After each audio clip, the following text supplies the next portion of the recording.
안녕하세요. 저는 이번 중등음악 임용고시에서 서울 지역 합격자입니다. 저는 재수를 통해서 임용시험에 합격하게 되었고요. 학부에서는 성악을 전공하였고 교직이수를 통해서 교원 자격증을 획득하게 됐습니다. 졸업 후에 바로 임용고시를 시작하게 되었고 최종 점수 플러스 5.7점으로 최종 합격을 하게 되었습니다. 합격 당시에는 사실 정말 실감이 안 났던 것 같아요. 1차 시험보다 최종 합격이 오히려 더 실감이 안 났고 굉장히 실감이 안 나서 여러 번 이제 합격 화면도 확인해보고 다른 사람들이랑 같이 서로의 것도 확인해보고 그런 식으로 굉장히 믿기지 않은 결과라고 이렇게 느꼈던 것 같아요.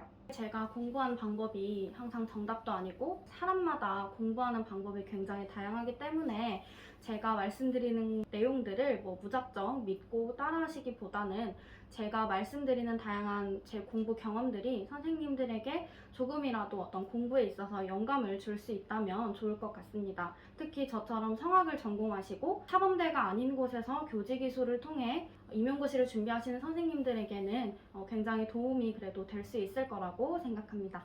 잘 들어주세요. 이미정 교수님 수업을 알게 된 것은 먼저 이 학원을 통해서 합격한 저희 선배의 강력한 추천이 있었어서 제일 처음으로 교수님을 알게 됐습니다. 그날 이후에 교수님의 현장 설명회가 있었고요. 그 현장 설명회에 그냥 아무 생각 없이 왔다가 굉장히 좀 프로페셔널하고 적극적으로 이렇게 자료도 공유해 주시려고 하고 학생들을 정말 진심으로 모두 교사가 되길 바라는 그런 진심을 느꼈던 것 같아요. 특히 이제 현장 설명회 왔을 때 상업적인 꼭 제 거 들으시면 다 됩니다. 이런 식의 멘트가 아니라 가장 인상 깊었던 교수님 말씀 중에 하나가 정말 다양한 선생님들의 강의가 많으니 1년 동안 이 강사님과 함께 할 수 있겠다 이렇게 생각이 되는 분을 소신껏 선택했으면 좋겠다고 하셨던 말씀에 저는 굉장히 좀 인상 깊었어서 그런 말씀을 하실 수 있는 분이라면 내가 1년 동안 이분을 믿고 공부를 할 수 있겠다라는 제 결심이 서서 그날 바로 교수님 수업을 수강하기로 결정을 했던 것 같아요. 또 실제 수업에 들어가서도 적극적으로 자료도 공유해 주시고 수험생들보다도 더 밤잠 안 주무시고 수업 준비해 주시고 궁금증도 해결해 주시려고 끝까지 최선을 다하는 모습이 저는 정말 좋아서 제가 총 1년 반 동안 교수님 강의를 들었는데 그 시간 동안 정말 재미있게 공부를 했던 것 같습니다. 가끔 이제 예상치 못한 과제들을 좀 많이 주셔서 그런 거를 소화할 때가 요일 중간중간에 이렇게 올려주실 때는 좀 당황스럽긴 했는데 그래도 수험생 입장에서 안 하면 불안하기 때문에 최대한 다 하려고 했던 것 같아요. 교수님이 항상 그렇게 중간에 자료 올리실 때 미안하다는 말을 이렇게 한가득 써서 올리시는데 가끔 그럴 때 좀 놀라고 오늘도 잠을 못 자겠다 이런 생각을 하긴 했지만 그래도 그런 자료들이 다 모여서 오늘 이렇게 좋은 결과가 있을 수 있었던 것 같아요.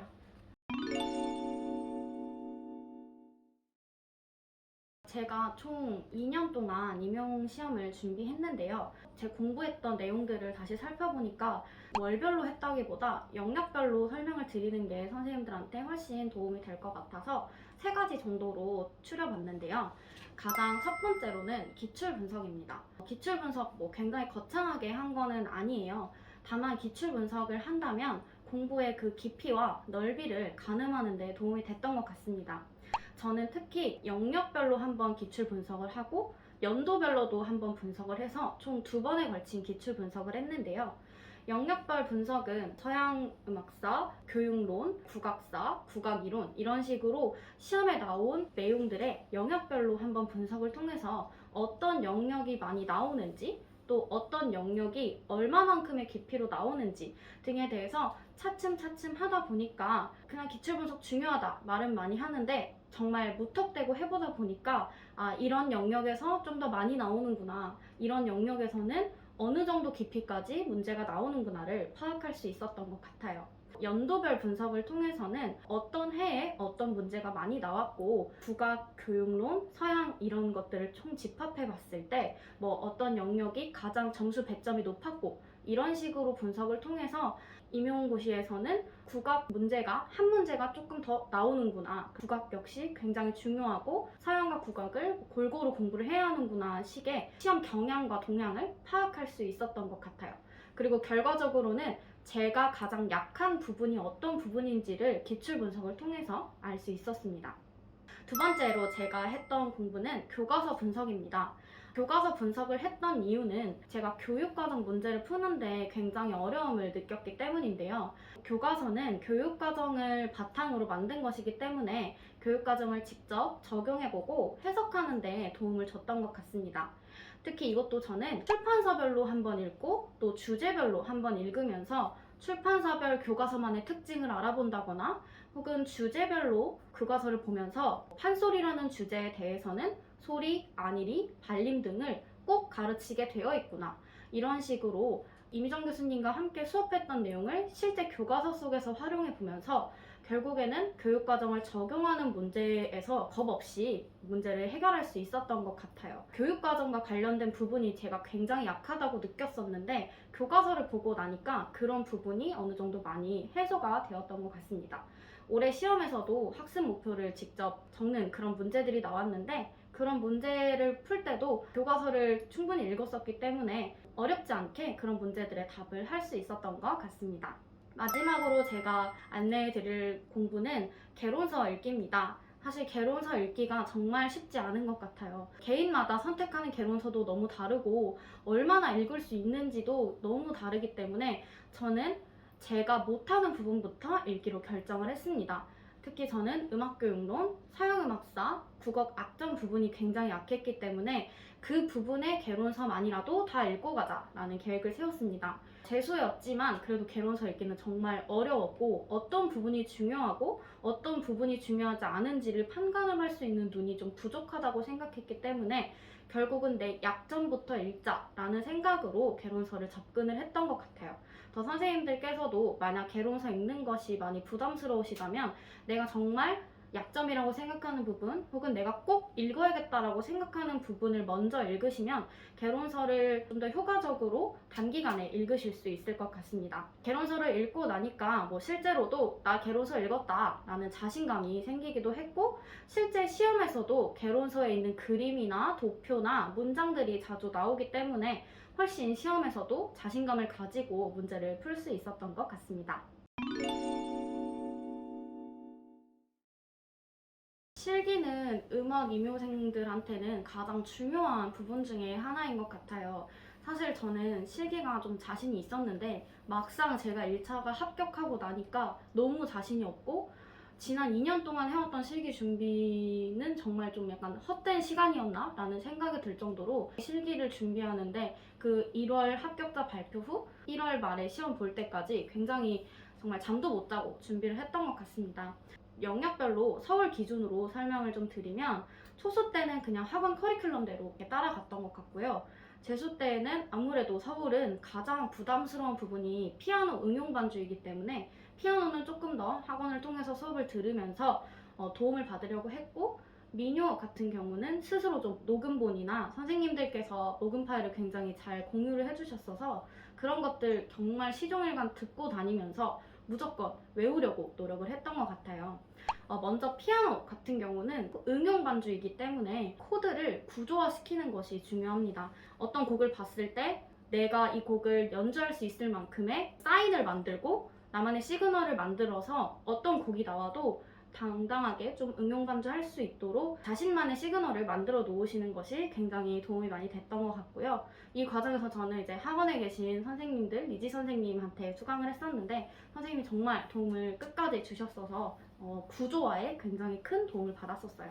다음으로 민요는 모든 전공을 불문하고 다 잘 할 수 있는 부분이라고 생각을 하는데요. 곡은 툭 치면 정말 나올 정도로 암기를 하시면 시험장 가서 당황하지 않고 하실 수 있을 것 같고요. 특히 연습할 때 국악은 이제 첫 음을 내가 잡아야 하는 것이 굉장히 중요한데 실제 연습을 하실 때도 첫 음을 나 혼자 내보는 연습 이런 것들을 하시면 곡을 외우고 첫 음을 외웠기 때문에 어떤 곡이 나와도 당황하지 않고 하실 수 있을 것 같아요. 다음으로 성악 부분은 제가 성악 전공이기 때문에 성악을 전공하지 않으신 선생님들보다는 성악을 전공하신 선생님들께 꼭 드리고 싶은 팁인데요. 만약 성악 전공자이시라면 가요, 뮤지컬, 성악을 부를 때마다 발성을 조금씩 장르에 맞게 연습해 보시는 것도 추천드립니다. 무조건 가요를 성악식으로 부른다거나 성악을 가요식으로 부른다는 것은 어떻게 보면 그 곡을 이해하지 못한 것이 되기 때문에 이미 발성이 좀 되어 계신 성악 선생님들이시라면 그 곡의 장르에 맞춰서 발성을 연습해 보시는 것도 고득점을 하실 수 있는 방법이 하나 되지 않을까 싶습니다.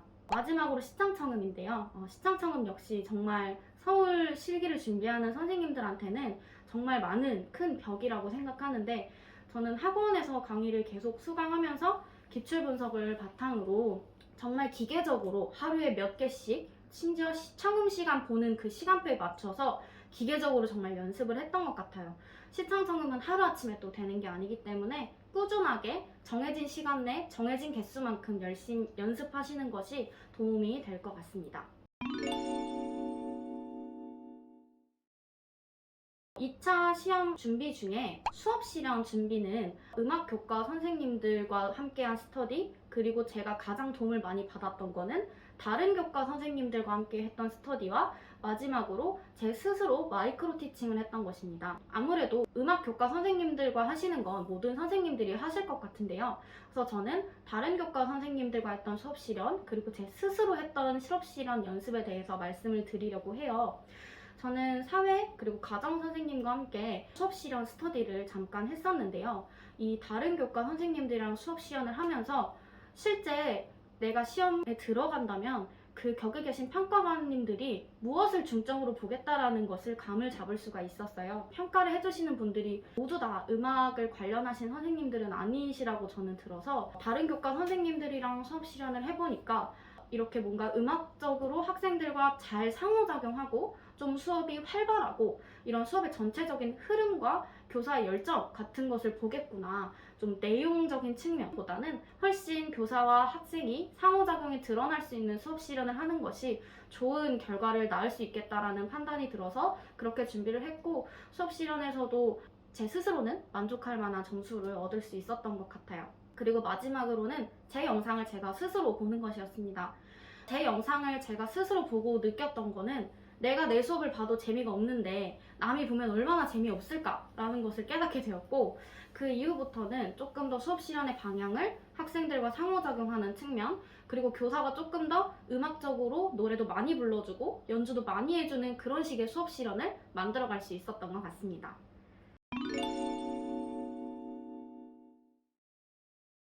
시창청음을 제가 좀 중요하게 생각하고 잘 해야겠다라고 생각한 이유는, 청음은 음악 실기 중에서 유일하게 정답이 있는 시험이기 때문인데요.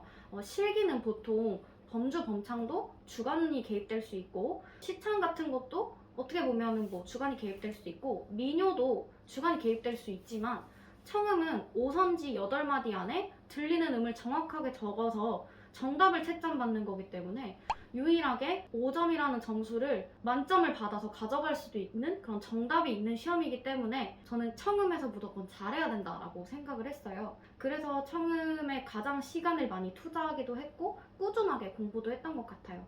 그리고 서울 지역은 실기 점수를 굉장히 또 짜게 주는 측면이 있기 때문에 청음이라는 시험을 포기하지 않으신다면 정말 확실하게 그 5점을 가져가실 수도 있는 일이기 때문에 청음의 시간을 꾸준히 많이 투자하시는 것은 결과적으로 봤을 때는 2차에서 선생님들이 합격하실 수 있는 확률을 높일 수 있는 방법 중에 하나라고 생각을 합니다.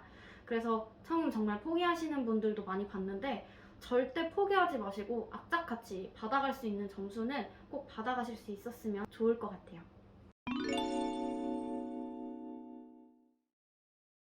제가 특별하게 준비했던 것은 서브노트와 짝 전화 스터디, 짝 밴드 스터디입니다. 먼저 서브노트는 모든 선생님들의 고민거리일 거라고 생각을 해요.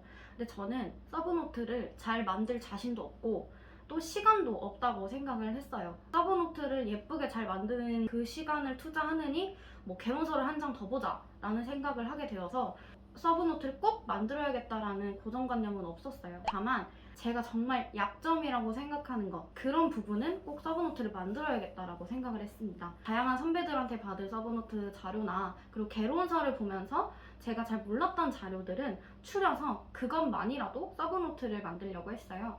그래서 사실 그 두께도 굉장히 얇았습니다. 임정 교수님 앞곡집 정도의 두께도 안 되는 그럴 정도로 굉장히 얇았고, 서브노트를 만들면서 제가 약점이라고 생각하는 부분을 만들다 보니까 약점도 채울 수 있고, 그리고 내가 약점까지 다 봤다라는 안심을 할 수 있어서 저는 선생님들이 서브노트를 처음부터 끝까지 다 만드시려는 노력이 사실은 오리 없이 만들기도 힘들고요. 만약 그게 안 되신다면, 특히 재수 이상 되신 선생님들은 이미 너무 기본이 좋으실 거기 때문에 유난히 약한 부분을 먼저 우선순위를 정하셔서 그것만이라도 서브노트를 잘 만드시면 자신감 있게 시험을 준비하실 수 있을 것 같아요. 두 번째로는 짝 스터디입니다. 사실 스터디도 많은 고민거리를 주는 부분이라고 생각을 하는데, 저는 사실 초수 때부터 너무 불성실한 스터디원 때문에 정말 스트레스를 많이 받았었어요.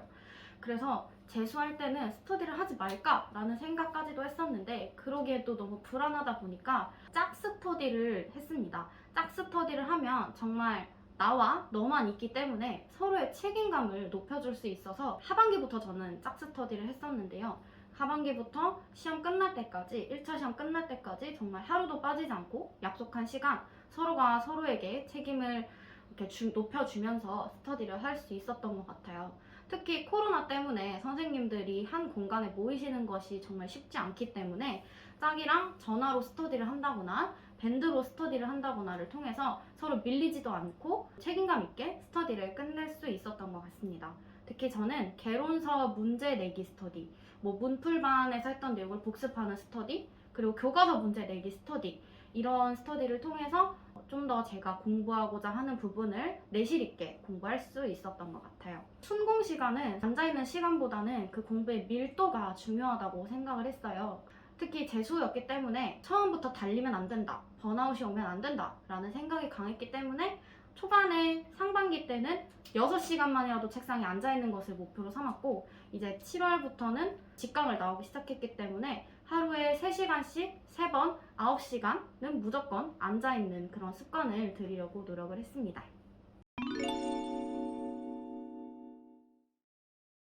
제가 임용고시를 준비하시는 선생님들께 전하고 싶은 말은요, 먼저 첫 번째로 자기 자신에 대해서 잘 파악하는 겁니다.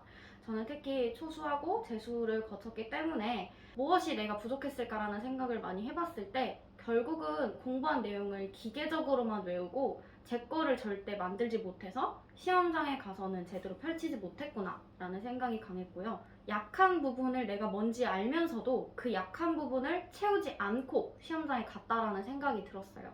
그래서 재수 때는 잘하는 부분은 잘하는 대로 가져가고 약한 부분을 꼭 채워서 정말 완성형 사람이 되어서 시험장에 가야지 라는 생각을 했던 것 같아요. 가장 기본적으로는 나는 하루에 몇 시간 동안이나 책상에 앉아 있을 수 있는지, 한 번에 몇 시간이나 집중할 수 있는지, 내가 야행성인지 아침형 인간인지, 내가 어떤 과목이 약점인지, 이런 것처럼 자기 자신에 대해서 먼저 파악을 하시고 그거를 바탕으로 공부 계획을 세워보시는 것이 좋을 것 같습니다. 재수 이상 되시는 선생님들께 꼭 드리고 싶은 말씀은, 저도 초수 떨어지고 빨리 공부를 시작해야 될 것 같은데 이런 생각이 너무 강했는데, 결국에는 끝까지 11월 넘어서 혹은 그 이상까지 달리셔야 하는 시험이기 때문에 꼭 시험이 끝나고 3월이 되기 전까지는 정말 푹 쉬시면서 재충전하시는 시간을 가지셨으면 좋겠어요.